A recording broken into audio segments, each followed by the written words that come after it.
आज के समय में बैंक लोन लेना बहुत आम बात हो गई है। कोई अपने बिजनेस के लिए लोन लेता है तो कोई घर के लिए। लोग गाड़ी या पढ़ाई के लिए भी लोन लेते हैं। लोन लेने की बात होती है तो शुरुआत में सब कुछ आसान लगता है। लोन अप्रूवल, ईएमआई शेड्यूल और रीपेमेंट प्लान सब कुछ सुनने में सही लगता है। हालांकि लोन लेने में भी लोगों को काफी मेहनत करनी पड़ती है। वैसे तो बैंक लोगों को लोन के लिए कॉल करते रहते हैं, लेकिन जब कोई लोन लेना चाहता है तो कई बार ये उसके लिए बहुत मेहनत वाला और मुश्किल काम बन जाता है। कुछ लोगों के लिए लोन की प्रोसेस बहुत लंबी होती है। वैसे ये उनकी तैयारी पर भी डिपेंड करता है। सिविल रिपोर्ट बहुत मायने रखती है, मतलब उनकी फाइनेंशियल स्थिति कैसी है, क्या उन्होंने पहले कोई लोन लिया है या लोन अप्लाई करते टाइम उन्होंने क्या डॉक्यूमेंट लगाए हैं। ये प्रोसेस हर इंसान के लिए अलग अलग हो सकती है।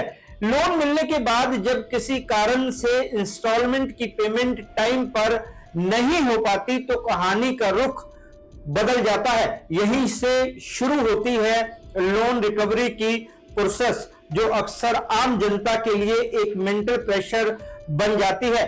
कुछ रिकवरी एजेंट्स का बिहेवियर इतना सख्त और इनसेंसिटिव होता है कि लोग डर और स्ट्रेस में जीने लगते हैं। कई बार ये वसूली सिर्फ पैसे तक सीमित नहीं रहती, बल्कि इंसान की डिग्निटी और मेंटल पीस तक को चोट पहुंचाती है। हमने कई खबरों में देखा है कि कैसे लोन रिकवरी में हैरासमेंट या पब्लिक इंसल्ट जैसी घटनाएं सामने आती है। किसी की फाइनेंशियल प्रॉब्लम्स उसकी इज्जत का सवाल बन जाती है। ऐसे में जरूरी है कि हम इस विषय पर खुलकर बात करें कि रिकवरी प्रोसेस किस तरह से की जानी चाहिए और जनता को अपने अधिकारों की कितनी समझ है।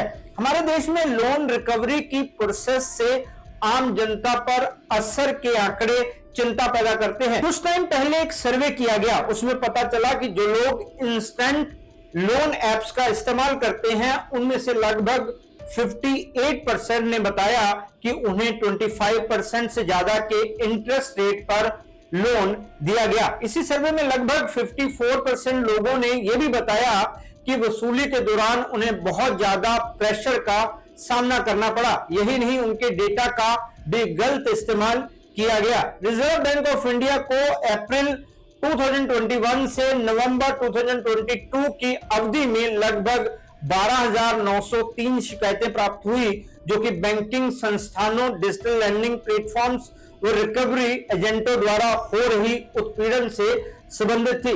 भारत में लाखों कर्जदार ऐसे हैं जिनके साथ लोन की पेमेंट न करने पर गलत ढंग से वसूली की प्रोसेस की जाती है। लगातार फोन कॉल्स, धमकियां और गलत बिहेवियर जैसी चीजें उन्हें अंदर से हिलाकर रख देती है। कुछ साल पहले तेलंगाना में 23 साल के एक लड़के ने बैंक की रिकवरी प्रोसेस से तंग आकर सुसाइड कर ली थी। 2008 में एक लड़के को रिकवरी एजेंटों ने इतना ज्यादा परेशान किया कि उसने अपनी जान देना ही बेटर समझा। उस लड़के ने मोटरसाइकिल के लिए लोन लिया था।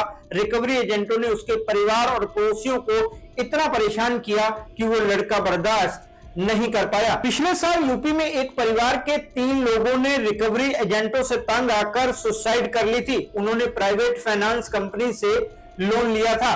52 इंस्टॉलमेंट्स में वो लोन चुकाना था। वो 30 किश्तें दे चुके थे, लेकिन कुछ मुश्किल आई तो लोन की पेमेंट में देर हो गई। रिकवरी एजेंटों ने उनका जीना मुश्किल कर दिया। परेशान होकर उन्होंने मौत को गले लगा लिया।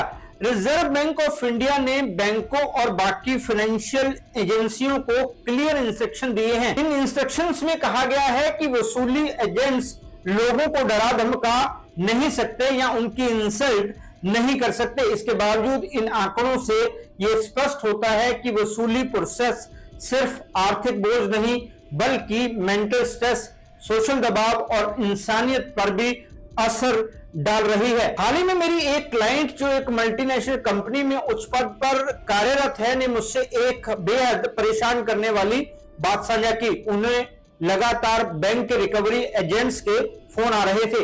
ये कॉल उनके लिए नहीं, बल्कि उनके ही साथ काम करने वाले एक कर्मचारी के लिए थे, जिसने उस बैंक से पर्सनल लोन लिया था, लेकिन अब उसे चुका नहीं पा रहा था। मेरी क्लाइंट ने कई बार उन रिकवरी एजेंट्स को समझाने की कोशिश की, कि उनका उस व्यक्ति से कोई लेना देना नहीं है, इसलिए उन्हें कॉल ना किया जाए। लेकिन एजेंट्स का जवाब था वो आपके साथ काम करता है, इसलिए हम आपको ही फोन करेंगे क्योंकि वो हमारा कॉल नहीं उठा रहा। जब स्थिति बर्दाश्त से बाहर हो गई तो उन्होंने मुझसे मदद की गुहार लगाई। चूंकि वो सीधे पुलिस के झंझट में नहीं पड़ना चाहती थी, मैंने खुद उन रिकवरी एजेंट से संपर्क किया और समझाने की कोशिश की कि मेरी क्लाइंट ने कोई लोन नहीं लिया है तो उन्हें क्यों परेशान किया जा रहा है। लेकिन मेरी एक कोशिश उल्टी पड़ गई। उन्होंने धमकी भरे लहजे में कहा, ठीक है, अब हम आपको ही परेशान करेंगे, और उन्होंने सचमुच ऐसा ही किया। उस दिन मेरे पास अनजान नंबरों से लगातार कॉल आने लगे। वो दिन मेरी जिंदगी के सबसे परेशान करने वाले दिनों में से एक था। जब मैंने अपने एक परिचित पुलिस अधिकारी से सलाह ली तो उन्होंने कहा कि इस मामले में पुलिस ज्यादा कुछ नहीं कर पाएगी और शिकायत दर्ज कराना केवल समय की बर्बादी होगी। मेरे अनुरोध पर जब उस अधिकारी ने भी रिकवरी एजेंट से बात की तो उन्होंने पुलिस अधिकारी को भी परेशान करना शुरू कर दिया। सवाल यह नहीं कि आप निर्दोष हैं या नहीं, सवाल यह है कि क्या सिस्टम आपको बचा पाएगा।